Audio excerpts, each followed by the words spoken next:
Good morning, good afternoon, good evening. So once again, I welcome in the new lecture series the criticism of the Indian constitutions. Here we can see here some of the criticism has been notified on the board. You can see some of the criticism have been written on board. The borrowed the constitution. Indian constitution has been borrowed from some of the sources we have seen in the previous lecture. The Indian constitution has used a number of the sources. So, and the critics for this reason that Indian constitution is kind of the borrowed or copied kind of the constitutions. So actually for this query and this kind of the allegation made against our constitution has been, and this allegation Dr. Babasaheb Ambedkar in Constituent Assembly. So let's see what is the issue around this criticism of the Dr. Babasaheb Ambedkar.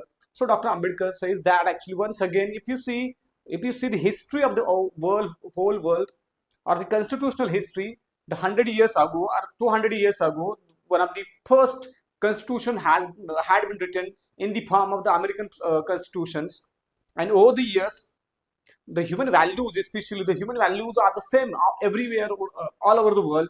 Means the human values which are needed or which are very much applicable in the USA, and same kind of the human values are applicable to India also. So no human values are human values which cannot be differentiated.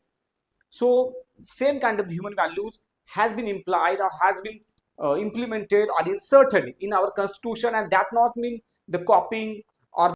So Dr. Ambedkar says that actually once again the only new things, if there can be any constitution frame so late in the day, in a constitution frame so late in the day, there are variation made to remove faults and to accommodate to the needs of the country and the charge of the producing the blind copy of the constitution of other countries. And I'm sure, so it is not a blind copy of any constitution, just whatever the needed, whatever the suitable for the Indian diaspora or Indian situation, these features and these values have been added and have been inserted or borrowed from the other constitutions of the world. So this is Indian constitution basically or mainly based on the 1935 Act. Actually, 1935 Government of India Act was the initial act in which the first time some of the bicameralism, federalism, like this kind of the our parliamentary system of the government has are the introduced in Indian conditions. So this is definitely, and as a colony or the former colony of Britain, so we have the right to have or a right to implement some of the virtues and some of the features of the British lawmaking process, and they have been inserted or borrowed from the other constitutions of the world. So this is especially this criticism has been up to the mark. So here we can say it is first criticism has been actually based on the way. So next one is the carbon copy of the 1935 Act. So again here we can say, so Indian constitution basically or mainly based on the 1935 Act. Actually, 1935 Government of India Act was the initial act in which the first time some of the bicameralism, federalism, like this kind of our parliamentary system of the government has been initiated or the introduced in Indian conditions. So this is definitely, and as a colony or the former colony of Britain, so we have the right to have or a right to implement some of the virtues and some of the British lawmaking process, and definitely we have borrowed number of the number of the articles from it. So that is not again especially for this criticism, Dr. Ambedkar has had replied in the Constituent Assembly. So what is the reply of the Dr. What he had said? So as to the accusation that draft constitution has reproduced a good part of the provision and Government of India in 1935, I make no apologies.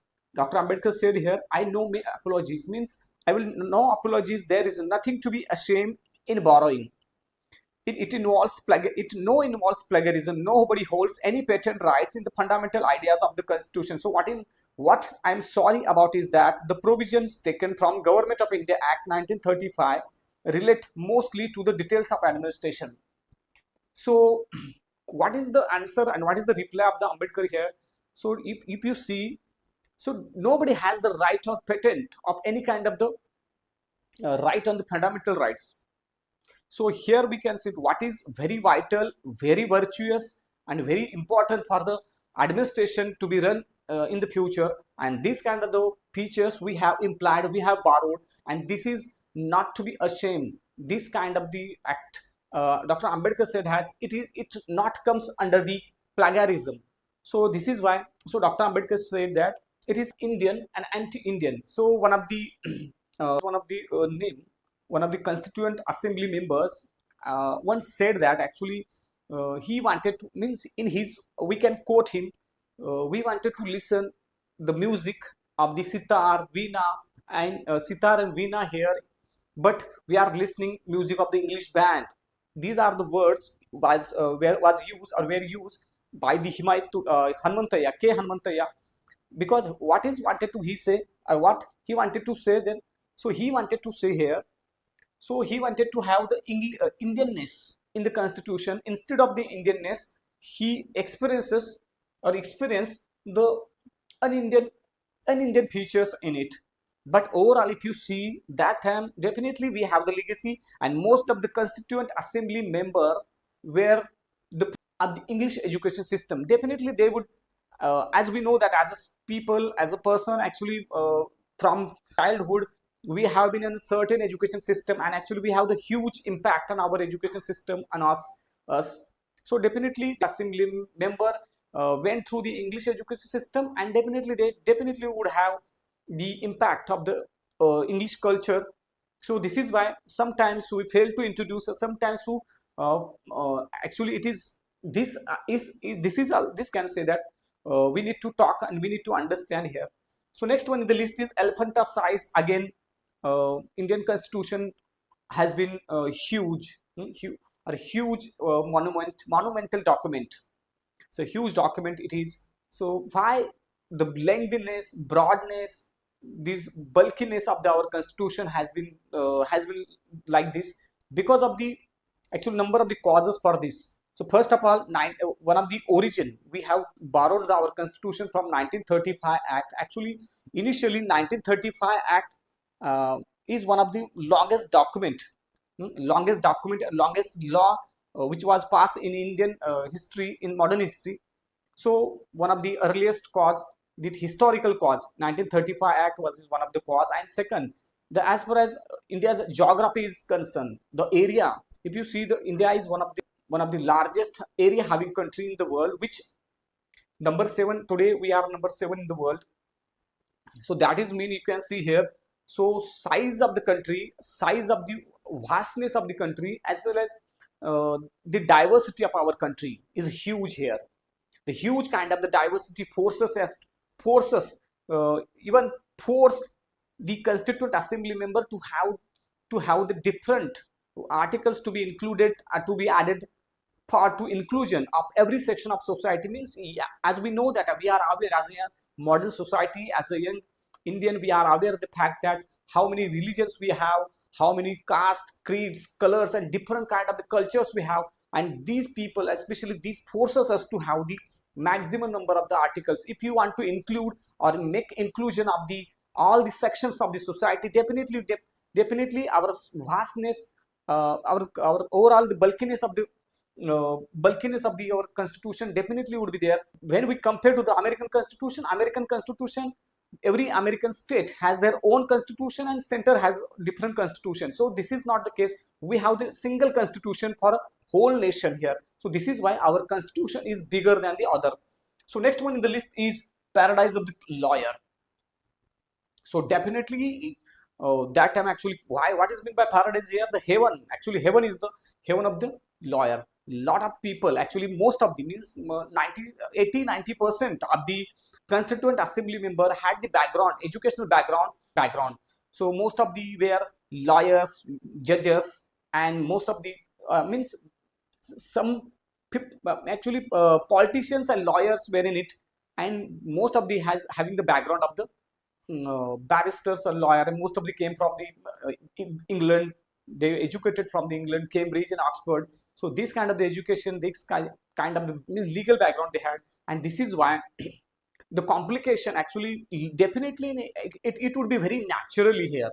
The even one person came from the education having the background of the law and justice, definitely his knowledge, expertise and principles definitely would imply or would be evident in every constitution. So the language of our constitution has been very mesmerized here. We can say that actually what mesmerized, because it's a huge, very complicated to understand for the common people here. So and this makes the legal our language of our constitution very critical and very hard to make understand to the common people. And this is why, and what is the here, what is the role of the lawyers? To simple things make very complicated, or some complicated things to make very simple. And this is why it would be very cases are pending because of the complication and un, uh, un means unexplainable. Here we can say unexplainable meaning. Sometimes even judges are not able to understand what is meant by the constitution. So many times they have to refer, they have to understand. So this is why it would be very paradise like situation for the lawyers, and it creates like heaven for the lawyers. And definitely it would be very justified because of the people were having the background of the law and justice. So this is why it would be very natural. And these are some of the criticism actually whenever we go to acclaim or applaud our constitution, our Indian constitution. So according along with this applaud, criticism also as we have to bear and have to utilize. So